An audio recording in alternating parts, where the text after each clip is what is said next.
আসসালামু আলাইকুম guys, welcome করছি মাই মিনি ব্লগে। আপনারা কি একটু ধারণা করতে পেরেছেন আমি কোথায় গিয়েছি? আমি গিয়েছিলাম জুস বার 35-এ।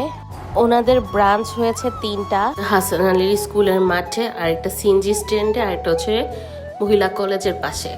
আমি রুষাকে নিয়ে চলে যাই মহিলা কলেজের পাশেটা। আপনাদের আদরের রুষামণি প্রাইভেট ওইখানেই ছিল, ও কোচিং করে। তো ওই কোচিং থেকে বের হওয়ার পর বলছে, মামা আমার অনেক ক্ষুধা লেগেছে, অনেক পড়ালেখা করেছি, আমার গলা শুকিয়ে গিয়েছে, তুমি আমাকে জুস কিনে খাওয়াও। তো ভাবলাম যে ঠিক আছে, জুসও কিনে খাওয়াই, ও একটু সন্ধ্যা নাস্তাও করাই। রুষা কিন্তু বার্গার তেমন একটা পছন্দ করে না, বাট আলহামদুলিল্লাহ রুষা এই বার্গারটা খুব মজা করে খেয়েছে। তো আমিও একটু ট্রাই করছিলাম, খুবই মজা ছিল, আমার কাছে খুব ভালো লেগেছে। মিওনিজের পরিমাণটা একদমই কম ছিল, সেজন্যই রুষা খুব মজা করে খাচ্ছিল, কারণ রুষা মিওনিজ পছন্দ করে না।